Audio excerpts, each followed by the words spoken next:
In this module, to minimize cost through internal controls, we're going to talk about monitoring. And just a reminder on best practices guidelines, they are what we would like to see as what is in place in the best possible situation. So we're going to talk about some items that we think that you should do, and we're going to try to explain them so that you can implement them with your board.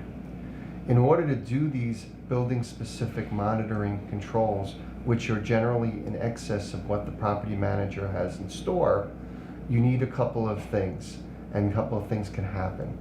So one is you need at least one person, if not several members of the board, to be involved to personalize them for what's needed in your building. This is vital, especially the more people, the better, that these will continue on. Because we find that these may be lost for a change in the board or a property manager, and that would be a shame. For you're investing your time and energy here for them just to be lost for a change by one of those. Also, they should always be memorialized in written form. The best is in a policies and procedures type document. And as far as the building staff, the other item that should be created are schedules of maintenance and repair, and also checklists to be sure that those are accomplished. These are very important documents to assure that all your work in monitoring moves forward long after you be involved with the board.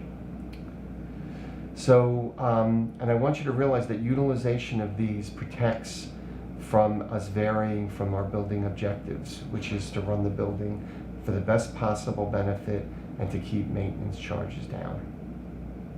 So under monitoring, what we're trying to do is safeguard that appropriate prices are paid and that work is completed, that the supplies that we pay for are delivered and received, and that they are used for the building.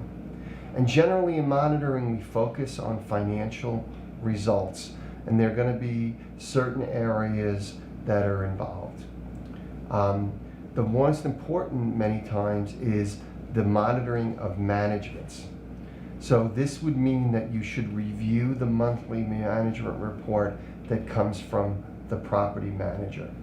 And we'll talk more about the monitoring the financial results and looking at the report. In the package, you should make sure that it includes a list of adjustments or journal entries, a bank reconciliation, as well as copies of the bank statements.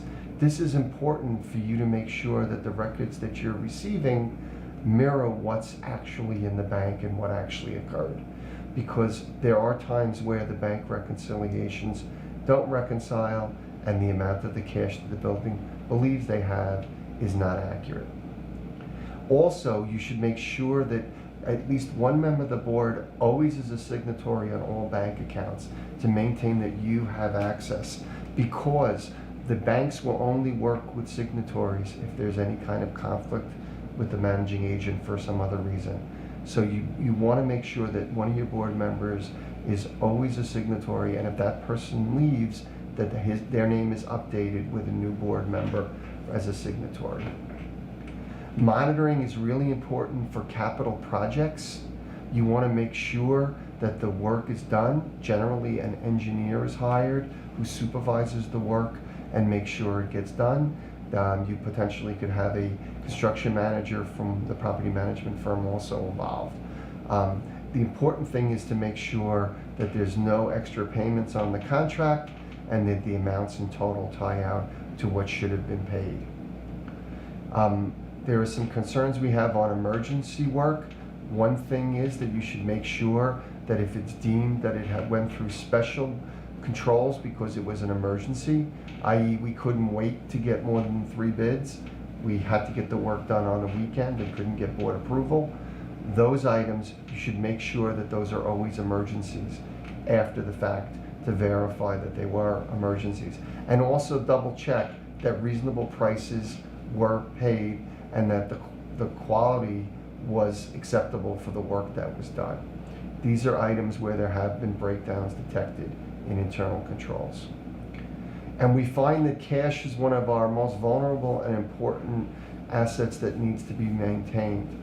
So, as I mentioned, in order to be able to rely on your reports, there needs to be an evaluation of the bank reconciliation and a verification of the cash in the bank statements on a periodic basis. This is really imperative to make sure that you safeguard your cash. As far as monitoring staff, they generally are done by the managing agent, but yet these managing agents are busy, so that things like the amount of overtime that they run up is a way that you can save money, and asking very simple questions as to why it was necessary that there was overtime, how come we couldn't fill this, that overtime rates didn't need to be paid. Also, to keep an eye on the extent of supplies purchases, because a lot of the products that a building uses for its running, an employee can use for their own business or in their own home. So we need to be careful that the supplies are only being used for the building. And another thing for building staff is that there be an annual review, and that those reviews are documented and maintained and objectives required. So many times there is not that system in place to be sure that people know that they're being watched and that they're being checked on, and we're verifying it on at least an annual basis. So I just want to return real fast to the financial results. When you get the monthly reports, you should question any items which don't make sense to you. This is just common sense questions. You should not feel inhibited in asking a question that you should know something that you don't. And don't let anybody ever tell you that you should have known that. You should look at the expenses that they are reasonable. You should verify on the budget comparison expenses that are over budget as well as under budget. Over budget could mean that duplicate bills are being paid, or we're going to be over budget and have a loss for the year. Under budget could mean that the bills are not being paid and they really exist, but they just are not in the accounting system. That does happen. You want to make sure that non-emergency expenses over an established amount have an approval process, and that happens. You want to look at non-recurring expenses. Those are areas that are vulnerable. And as far as monitoring, one of the greatest things that's available for some of the larger properties is to do an actual control self-assessment. We have a separate video on control self-assessment that's available.